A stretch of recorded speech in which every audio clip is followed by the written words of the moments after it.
Assalamualaikum warahmatullahi wabarakatuh. We are from D1CS143-2A, which is group number 2 under unemployment rate between Malaysia and Indonesia country. In this topic, we can learn about introduction of unemployment, the background of Malaysia and Indonesia, methodology, finding and data analysis, economic policies implemented, conclusion and recommendation. Introduction of an unemployment. Unemployment refers to a situation where a person actively searches for employment but it is unable to find work. Unemployment is considered to be a key measure of the health of the economy. The most frequently used measure of unemployment is the unemployment rate. It's calculated by dividing the number of unemployed people by the number of people in the labor force. So lesson objective in this topic is analyze drivers, identify factors causing increased unemployment rate in Malaysia and Indonesia country. The second one is evaluate policy, assess the impact of specific economic policies on job market. The last one is TVET solution, explore the benefit of technical and vocational education and training, TVET in reducing unemployment. So this is the background of Malaysia and Indonesia country. For aspect location, Malaysia stayed at South Asia, located between Peninsula Malaysia and East Malaysia, while Indonesia located at South Asia, the world's largest archipelago country.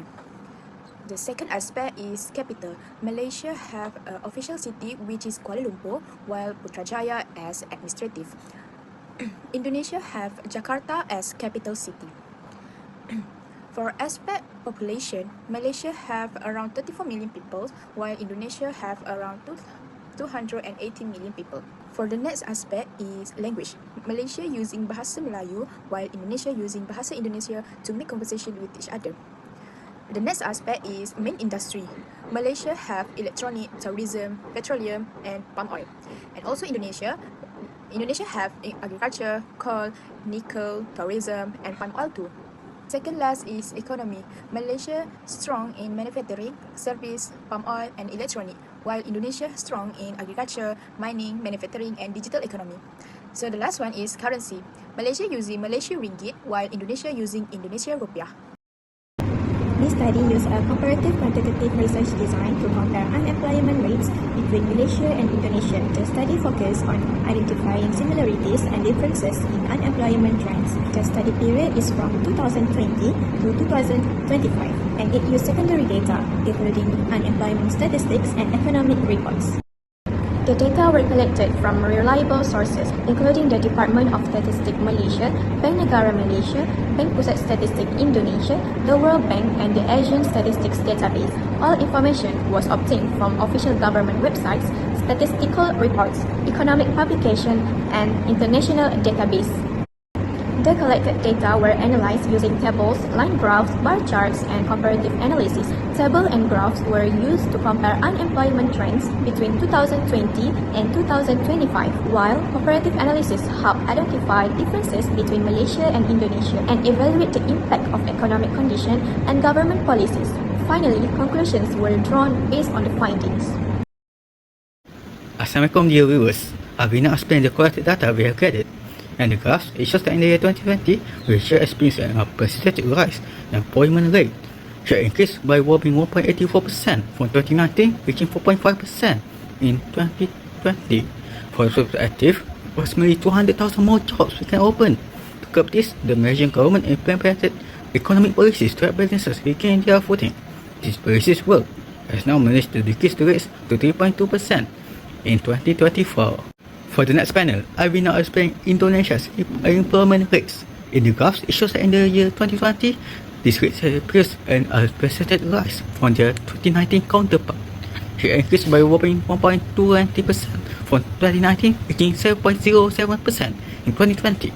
For perspective, approximately 2.7 million more jobs became open. To curb this, the Indonesian government implemented economic policies to help businesses regain their footing. These policies work and has now managed to decrease the rates to 4.91% in 2024.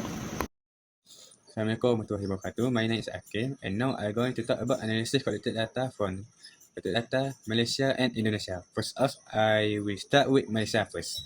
Malaysia rate of unemployment in 2020 is 4.5%, and total people that unemployed in that year is 711,000. It is a large number, but following the time, the rate of unemployment gradually decreased by time from 4.5% to 3.2%. The difference is 1.3% in 2024, and now total people who are employed in 2024 is 534,100, far less than 2020. It is because there are more than 200,000 job openings. Second, data from Indonesia interpretation that can be made is their rate of unemployment is higher than Malaysia. Compared in 2020, Indonesia rate is 7.07% higher, but Malaysia is 4.5%. The difference for the start is 2.57%. From 2020 to 2024, Indonesia improved slowly their rate of unemployment. In 2024, their rate of unemployment is 4.91%. The difference from 2020 is 2.16%. It shows that Indonesia's economic policy worked, and from 9.77 million people that unemployed to 7.47 million, that more than 2,730,000 got a job since 2020. Hi everyone, now I will explain the economic policies implemented by Malaysia and Indonesia and compare their effectiveness. First, let's look at Malaysia. Malaysia implemented a fiscal policy by providing price subsidies for essential goods such as fuel, electricity and food. These subsidies help reduce the cost of living for consumers and lower production costs for business. As a result, business were able to continue operating, maintain production and retain workers instead of reducing their workforce. Now, let's look at Indonesia. Indonesia implemented a monetary policy by reducing interest rate. Lower interest rates made it easier for business and consumers to borrow money. This encouraged investment, business expansion, and increased consumer spending, which support economic growth and create more job opportunities. Now, let's compare the effectiveness of these policies. In Malaysia, the unemployment rate decreased from 4.9% in 2020 to 3.2% in 2024. Meanwhile, in Indonesia, the unemployment rate fell from 7.07% in 2020 to 4.91% in 2024. Although both countries successfully reduced unemployment, Indonesia recorded a large decrease of 2.16 percentage point, while Malaysia's unemployment rate decreased by 1.7 percentage points. However, Malaysia achieved the lower unemployment rate by 2024. In conclusion, both fiscal and monetary policies were effective in reducing unemployment after the COVID-19 pandemic. Malaysia's fiscal policy helped lower living costs and support business, while Indonesia's monetary policies encourage investment and business growth. Overall, both countries experienced economic recovery, with Malaysia recording the lower final unemployment rate and Indonesia showing the greater overall improvement. So, I will continue with the conclusion. For the conclusion, economic for both countries, which is Malaysian and also Indonesian, are growing so fast nowadays. This is a good condition for both countries, but unfortunately, the education level are still slow and do not keep the same pace. This will lead to the problem that unemployment happen. Employment level are influenced by the internal and also external variables such as economic condition, political stability, and also trade policy. Inflation rate and population growth rate also have significantly affected the unemployment rate in Malaysia and Indonesia. This problem especially faced by the fresh graduates and also workers in securing their job opportunities. Fresh graduates will not reach the company need, and they will have to take a low-paying job and forced to get a job that do not match their qualification. Last, I will continue with the recommendation. For this assignment, we recommend that we have to change people's minds about TVET. Then we have to make TVET popular among students. Next, make a collaboration with other company, and also create a local internship. For the last, I would say we recommend that we have to support young people to start a small business. I think that's all from our group. Thank you.